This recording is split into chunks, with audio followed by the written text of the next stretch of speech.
Can you build an awesome John Mayer inspired pedal board based on the Continuum era, specifically Where the Light Is for $1,000? Well, in today's video, that's exactly what we are going to try and find out. In today's video, I'll be taking that budget of $1,000, going online onto Reverb and seeing what I can come up with that would create a just absolutely killer, hopefully killer, Continuum era inspired Mayer pedal board. So before we get into this challenge, first things first, this is essentially just how I would do it as kind of a self-proclaimed John Mayer gear expert. Although I guess with a subscription number of over 14,000, I think you guys can kind of agree that I know at least a little bit of what I'm talking about when it comes to Mayer's gear and tones. So as always with this video series, we're going to go over the rules very quickly first. So number one is that obviously our budget is $1,000 US. I, however, am Canadian, which rounds out to being about 1,350 Canadian dollars. I'm going to be doing the conversions all myself, so just keep in mind with that conversion, there might be a slight discrepancy by a few dollars with our end total based on me doing the conversions manually myself. The second rule is that as far as the budget is concerned, we are only looking at the pedals themselves. The shipping of getting the pedals to me, the patch cables, power supply, physical pedal board, all of that stuff does not count towards the actual total. Just for simplicity's sake, we are only trying to fit the pedals themselves within the budget. Rule number three is that I have to have a minimum of 5 pedals. In order to really create a killer pedal board that's going to cover a wide variety of sounds that we need to, 5 pedals is just the bare minimum that I need to shoot for. I'm not going to just pick 2 pedals that cost $500. That really is going to get us nowhere in terms of tones in order to cover the Continuum era. Rule number 4 is that I have to go on Reverb right now and find all of these today. I can't spread this out over 2 weeks, for example, or try and fit things into the budget that way while waiting for a better deal. Nope, I got to go and find all of these right now. And the final rule, which is more sort of a guideline and where my thought process goes, is that I assume whatever amp you would be using has built-in reverb, which is why reverb is not something I'm really that concerned with when it comes to building this pedal board.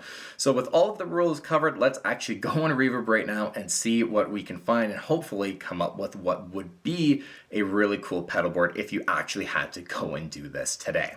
Alright, first off here, as always, we need to cover the drive section first, as this is a component that's going to be used constantly to cover all of the sounds during the Continuum era. Every song pretty much has a lead guitar tone in it.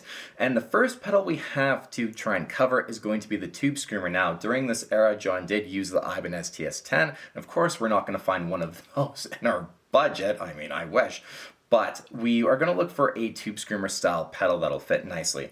Now to cover the TS10, especially with a budget of $1,000, we can kind of look at some really nice alternatives to that Tube Screamer sound, and Wampler actually makes the Moxie, which is essentially a TS10 clone, and it's very rare to actually find a Tube Screamer style pedal that is strictly based on the TS10. The JJ's Bonsai is another really great option with the TS10 mode. However, the Wampler Moxie, just being a straight up TS10 clone, is going to be what I'm going to try and find, and they actually are very affordable for what you get. I think they're really great value for money. Looking on Reverb here, the cheapest one that I could find and that's in pretty good condition is for $170 Canadian. So we're going to go and add that to our total, which would put us at about $129 US for the very first pedal. So with the Ibanez TS10 sound covered, we got to of course look for the Marshall Bluesbreaker sound. And when I was initially considering making this video as a follow-up to the one I did with a budget of $500, the Brown Amplification Carbon was kind of the one I figured I would look for. However, since then, Marshall has released a reissue of the original Marshall Bluesbreaker, and these have been in such crazy high demand, so I'm not sure if I'm going to be able to even find one used for a reasonable price right now. But our backup plan will be the Brown Amplification Carbon. And looking on Reverb right now, there actually is one that was listed for 265 Canadian dollars and now has had a 10% price drop to just over 239 Canadian dollars. And I think that should fit within our budget, hopefully. If that is a little too expensive, I might look towards a used Brown Amplification Carbon. But for right now, let's choose this one, and that's going to put us at $181 US for a reissue Marshall Bluesbreaker, and it looks in pretty good condition as well. Alright, next up I think we should tackle the delays, and now with every John Mayer pedal board you essentially would want two separate delays, one for the slapback sound and then one for a longer delay. So tackling the slapback sound first, and John did of course use the Way Huge Aquapus Mark I AP2 version, and looking on Reverb here, there actually is one of these for sale online, and they're extremely rare, less than 400 made total of the Mark I Aquapuses, if I'm remembering the number correctly off the top of my head. And this one was originally asking $5,500 with an 18% price drop of $4,500. So unfortunately, a little out of our price range. However, there is a used Way Huge Aquapus Mark III for $158.59 Canadian, which should fit very nicely within our budget. And I personally do like the Mark III Aquapus sound compared to the Mark II. It's a little bit darker sounding, and to me that makes it closer to the sound of the original Aquapus, as I own one of those pedals. The Mark III is what I'd say is tonally closer of the two different reissues. So adding that to the board, let's say that's about $120 with the conversion rate for a Way Huge Aquapus Mark III.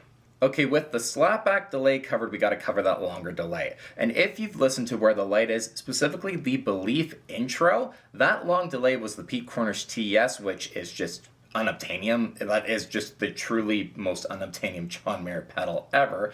But if you go on YouTube, I'll link it in the description down below, one of the few videos that even highlights a Pete Cornish TES on YouTube features it against a Strymon El Capistan, and the El Capistan sounds really great in comparison to the Pete Cornish TES for under 10% of what the TES would cost you.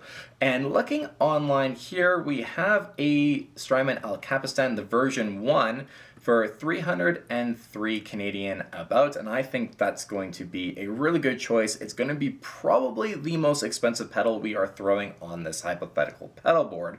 However, I really think that this is just an absolutely killer pedal that does that beautiful long tape delay sound exceptionally well and will just make this pedal board that much better. So looking at the conversion rate here, that'll put us at about $230 US. So far on our pedal board, we have a Wampler Moxie for the TS10 sound. We have the Marshall Bluesbreaker Mark I reissue to cover the Mark I Bluesbreaker sound. We have a Way Huge Aquapus Mark III, and then we also have the Strymon El Capistan. So 4 pedals out of our minimum 5, and we are well within our budget. So we got a few to go. So I think at this point we need to cover the clean boost, because that is another extremely important part of Mayer's sound in every era, but especially for the Continuum era. Now, the easiest thing to look for is going to be a Keeley Katana version 1. However, I'm just curious as to what we could find with the kind of V1 Katana reissues that Keeley has done over the years, and to see if the prices on those have come down a little bit. Let's find out here. Take a look at this one here that I found. We have a throwback white version of the Keeley Katana, which is a V1 reissue. So a reissue of the exact Katana circuit that John Mayer does in fact use. And the prices on these have actually come down quite a bit since they were first releasing, and there was a lot of hype with Keeley kind of reissuing that original circuit of the Keeley Katana. So with the 16% price drop recently going to $231.68 Canadian, I think that's going to fit nicely within our budget. And to be honest, I'm a little surprised that we would be able to fit one of these V1 reissue Katanas on the board, but it's as close as we're going to get to the original clean boost that John does use, and I think this is our best option. So with the cost of about $176 US, we're going to add that V1 throwback version of the Keeley Katana to the pedal board, and again, I just think this is going to be the perfect choice for the clean boost section of our board. Okay, so it's at this point here we actually have 5 pedals on the pedal board, so that part of the challenge has been completed, but we still have a decent bit of our budget left to go. So it's at this point here I was trying to brainstorm what exact sounds I'd like to add to the pedal board. We don't have enough in our budget to cover all of the little effects John uses for one song.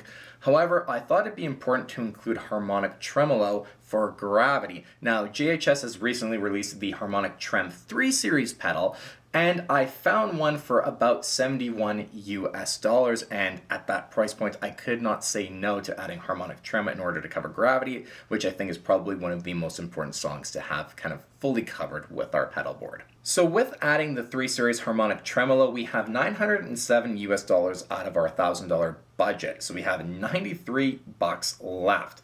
And when it came to this last pedal that I could probably throw on the board, I thought of I Don't Trust Myself with Lovin' You and that envelope filter effect. Now, during the Continuum era, John did use the Rodulan Adrenaline for the sound, but since the Born and Raised in Paradise Valley era to present day at the time of making this video, he has used the Electro Harmonix Qtron Plus. Now, Qtron Plus is out of our budget. However, the Nano Qtron, I actually found one that would put us right at that $93 remaining, and the sound isn't going to be as close as the sound that John gets with the Qtron Plus. However, the Nano Qtron does sound really good, and I think for the sake of this board and build, we are going to throw that in because it perfectly fits within our budget, making us have a total of $1,000 with 7 pedals on the pedal board. Now, if we were to do this in real life, or if you were to do this, I would personally just say save up the remaining budget essentially in order to buy a used Qtron Plus. I think you will be happier with that pedal at the end of the day compared to the Nano Qtron. However, for this video, we are going to throw that Nano Qtron on the pedal board. And now let's quickly go over the signal chain for this pedal board, and it's actually how it's been on your screen the entire time. We will add the Keeley Katana Throwback White version, then the Marshall Bluesbreaker Mark I reissue, followed by the Wampler Moxie, again being a TS10 clone. Next, we will add the Electro Harmonix Qtron, the Nano version. You could put this in between the Bluesbreaker and the TS10 to have some gain before and after. However, I think after is going to do just fine. Then we will add the Harmonic Tremolo 3 Series version, followed by the Way Huge Octopus Mark III, finally ending the signal chain with the Strymon El Capistan version 1.